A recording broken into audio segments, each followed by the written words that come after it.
സഹോദരി സഹോദരന്മാരെ, മാധ്യമ സുഹൃത്തുക്കളെ, കലാകേരളത്തിൻ്റെ അഭിമാനമായ ശ്രീ വേടന് 55ാമത് ചലച്ചിത്ര പുരസ്കാര പ്രഖ്യാപന ചടങ്ങിൽ നാം കേട്ട കർണാനന്ദകരമായ അനുഭൂതി പകരുന്നൊരു വാർത്ത, ഈ പ്രാവശ്യത്തെ ഗാനരചനയുള്ള അവാർഡ് നമ്മുടെ സ്വന്തം വേടനാണെന്നുള്ളതാണ്.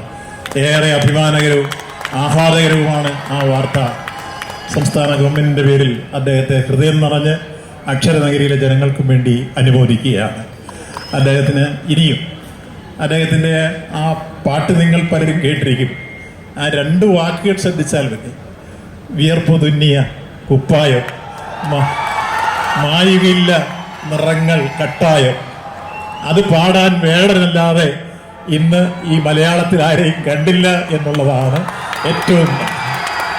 ഞാൻ അത് ആസ്വദിച്ചത് അദ്ദേഹത്തിൻ്റെ ആ വീക്ഷണവും മണ്ണിൻ്റെ മണവും അല്ലെങ്കിൽ ചേറിൻ്റെ നിറവുമുള്ള ഒരു ജനതയുടെ ഏറ്റവും വികാരങ്ങളും വിചാരങ്ങളും നെഞ്ചേറ്റിക്കൊണ്ട് അദ്ദേഹം പാടുന്നതായിരുന്നാലും ഗാനം രചിക്കുന്നതായിരുന്നാലും നമുക്കെല്ലാം എന്നും ഹൃദയത്തിൽ സൂക്ഷിക്കാൻ കഴിയുന്ന അർത്ഥവത്തായ പ്രയോഗങ്ങളാണ് എന്നതാണ് അതിലെ അഭിനന്ദനാർഹമായ കാര്യം എന്നെടുത്ത് സൂചിപ്പിക്കുകയാണ്.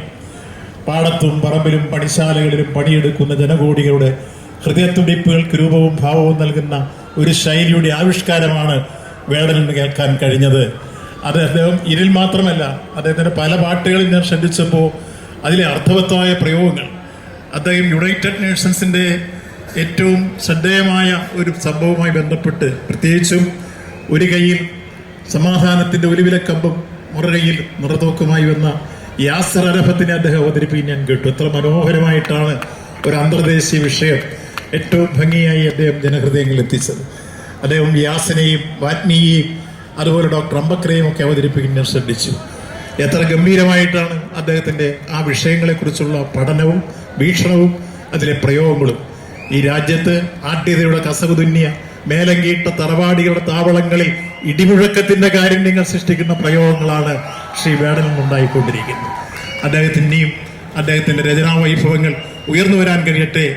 ആനന്ദസാഗരത്തിൽ ലക്ഷങ്ങളെ ആറാടിക്കാൻ കഴിയുന്ന അദ്ദേഹത്തിൻ്റെ ശബ്ദമാധുര്യം കർണാനന്ദകരമായ അനുഭൂതിയോടുകൂടി കേൾക്കാൻ ഇനി ഇടവരട്ടെ എന്ന് ആശംസിച്ചുകൊണ്ട് അക്ഷരനഗരിയിലേക്ക് ഒരിക്കൽ കൂടി സ്വാഗതം ചെയ്ത് അദ്ദേഹത്തിന് എല്ലാ അനുമോദനങ്ങളും അർപ്പിക്കുന്നു.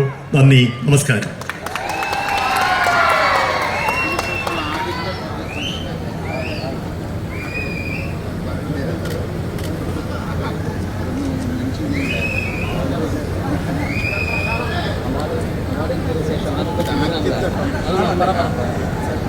വളരെയധികം സന്തോഷമുള്ള ഒരു സമയമാണ്. നമ്മുടെ പ്രിയപ്പെട്ട വേടന് സംസ്ഥാന സർക്കാരിന്റെ അവാർഡ് കിട്ടിയതിന് ശേഷമുള്ള ആദ്യത്തെ ഫംഗ്ഷനാണ്, ആദ്യത്തെ ആദരവാണ് ഇന്ന്, ആദ്യത്തെ പ്രോഗ്രാമാണ് ഇന്ന് കോട്ടയത്തിന്റെ മണ്ണിൽ നമ്മുടെ ബഹുമാനപ്പെട്ട മന്ത്രിയിൽ നിന്നും ലഭിച്ചിരിക്കുന്നത്. അതിന് ഒരുപാട് നന്ദി. പ്രിയപ്പെട്ട നമ്മുടെ മന്ത്രി വാസവൻ സാറിനും ആദരവേറ്റുവാങ്ങിയ വേടനും പ്രത്യേകം നന്ദി.